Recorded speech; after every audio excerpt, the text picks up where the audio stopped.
जय श्री कृष्ण, जय श्री राम, जय माँ भगवती।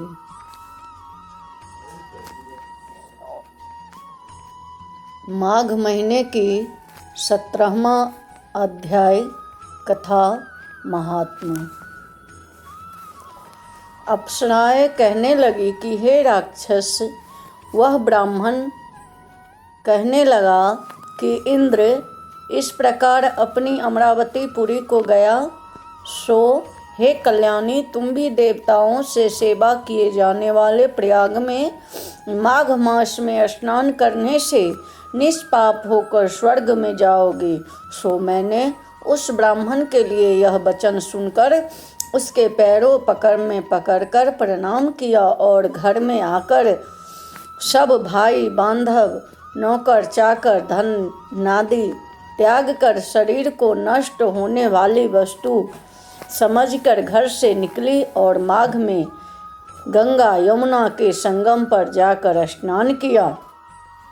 सो हे निशाचर, 3 दिन के स्नान से मेरे सब पाप नष्ट हो गए और 27वां दिन के पुण्य से मैं देवता हो गई और पार्वती जी की सखी होकर सुख से निवास करती हूँ। इसीलिए मैं प्रयाग के महात्म को याद करके सब देवताओं के सहित माघ में प्रयाग स्नान करती हूँ। सो मैंने अपना यह सब वृत्तांत तुमसे कहा।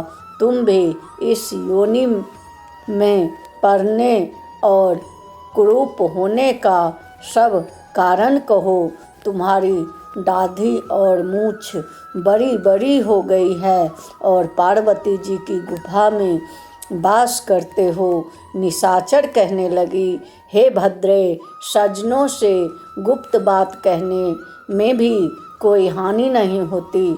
मुझको अब संशय नहीं रहा कि मेरा उद्धार तुमसे होगा। सो मैं अपना सब वृत्तांत तुमसे कहता हूँ। मैं काशी में वेदों का ज्ञाता था और बड़े उच्च कुल के ब्राह्मण के घर में जन्म लिया था। मैंने राजा, पापी, शूद्र तथा वैश्य से अनेक प्रकार के दान लिए। मैंने दान लेने में चंडाल को भी नहीं छोड़ा। उस जन्म में मैंने कोई भी धर्म नहीं किया, वहीं पर ही मृत्यु को प्राप्त हो गया। तीर्थ स्नान पर मरने के कारण नरक में नहीं गया। पहले 2 बार गिद्ध योनि में, 3 बार व्याध योनि में, 2 बार सर्प योनि में, 1 बार उल्लू की योनि में और अब 10वीं बार राक्षस हुआ हूँ और सैकड़ों वर्षों से इसी योनि में हूँ। इस स्थान को 3 योजन तक मैंने जंतुहीन कर दिया है। बिना अपराध के बहुत से प्राणियों को मैंने नष्ट किया। इस कारण मेरा मन अत्यंत दुखी है।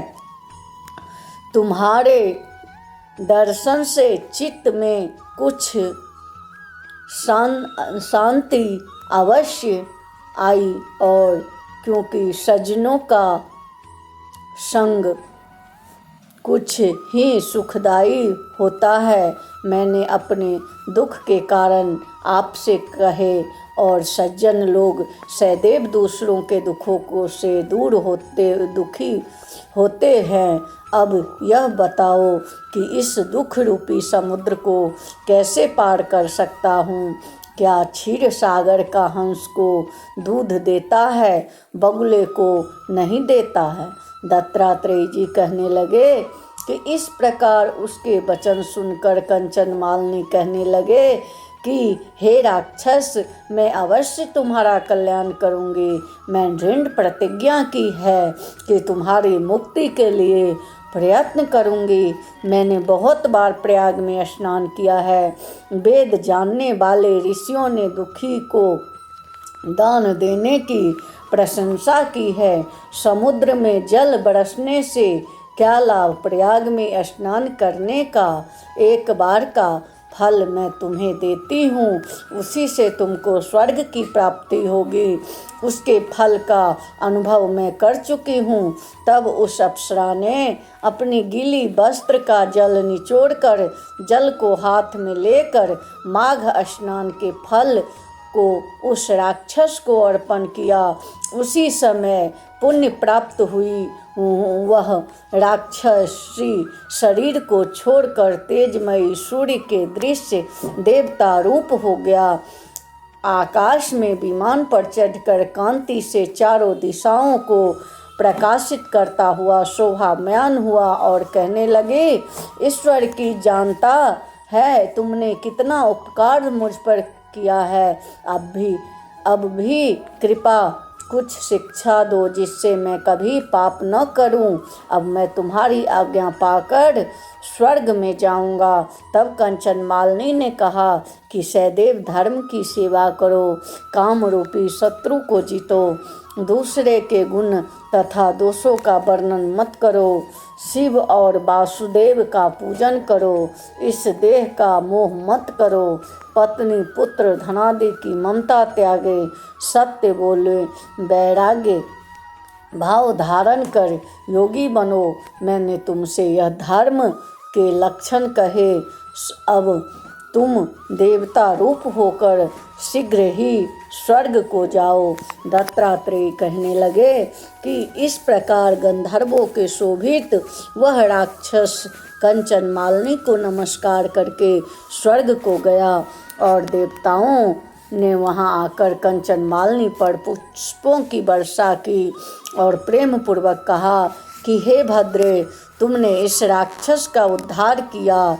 इस दुष्ट से डर से कोई भी इस वन में प्रवेश नहीं करता था। अब हम निडर होकर विचरेगी। इस प्रकार कंचन मालिनी उस राक्षस का उद्धार करके प्रेम पूर्वक देव कन्याओं से क्रीड़ा करते हुए शिवलोक को गई। बोलिए जय श्री कृष्ण, जय श्री राम, जय माँ भगवती।